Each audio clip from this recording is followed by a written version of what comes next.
No, now, in order to complete this subdivision, I need to enter the sidelines. So one of the conventions in the sidelines is that, and when we go individual sidelines, once it has an individual course to close, it increments the from points. So it's good to follow the sidelines in the same sequence that we enter the from points. So again, I'm on the last course. I can right-click 21 here in order to set my from point.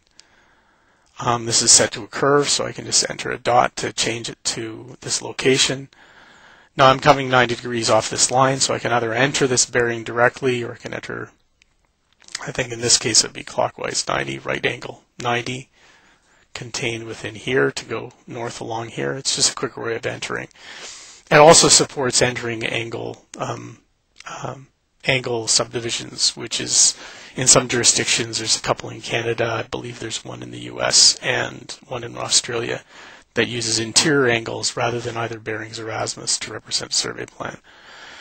And then we enter 45, it'll automatically determine that closure.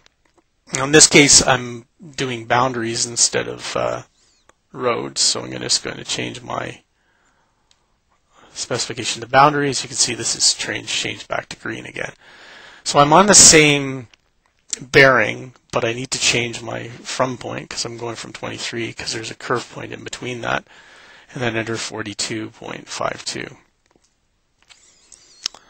Then what we're going to do is we're going to enter the new bearing, which is this starts from point 25. Sometimes it's easier to do the right click of the mouse button. Sometimes it's easier just to, when you're in the entry grid, is just entering it within the grid. So we're going to go 150640 northwest and 36.54. And then, as I said, it automatically increments this from point. So all I have to do is enter these bearings. So one, so I can quickly enter the sidelines here. And 55, 10, 20. There's one, let's just make sure it's coming from point 27, which it is. And 4192. And then point 28 is 89, 4110 / 2, so it's southwest, or southeast in direction, 4403. And then we're going to go 54, 3230 southeast, 5189, 1924 southeast, 4468. Okay, so I'm going to go to this point 32. So these are backlot lines on a longer stretch. So I can enter my bearing, which is 17, 15, 20 southeast, 20.82, 18, and 15.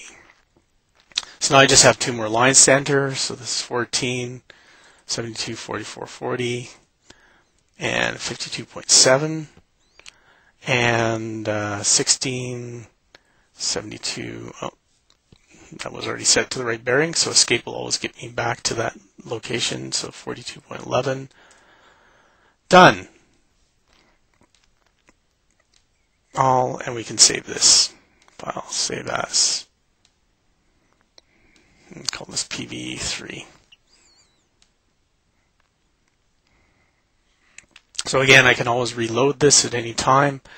One of the other things we can do is this is it's just computing all the closures. We can also do an adjust. And what the adjust plan will do is it will go through every one of my traverses and adjust by compass rule. So if we do an adjust plan, you can see that the closure has got a little bit better, and it's one in 7,768. And so if we look at print a report here, we can see that we've got errors reported on all the lines. Some of them are sub-centimeter threshold, but we can still see them. So the next, and So we've got the entire plan. Again, like anything that we do in the plan can be propagated through. So even if we go back to the beginning, that course of 8.74, changing it 8.47, it will automatically tell you where there's errors and highlight the potential errors. And then we'll show it in the printed report. So it'll highlight in yellow the lines over tolerance. It says the error over tolerance is quite a bit over tolerance because the tolerance is 5 centimeters or 1 part in 5,000. And it'll actually show me the potential courses that we need to change or need to look at. They're highlighted in yellow. And then if we just go back to the plan, all we have to do is change this. Again, it's the 2-point that will go in here, and we'll actually do the recomputation. And then again, this is unadjusted, and then all we need to do is just adjust this to represent the adjusted values. Recalc and adjust will do the inverse components.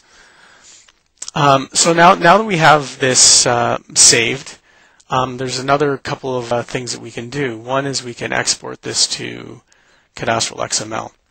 So what this will do is actually save it in an XML format that can be imported into Esri's ArcGIS parcel editing, parcel fabric.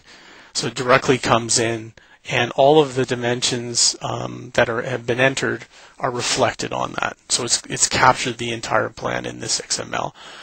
The other thing we can do is, if we want, we can also export this to DXF, and this DXF will be able to be displayed.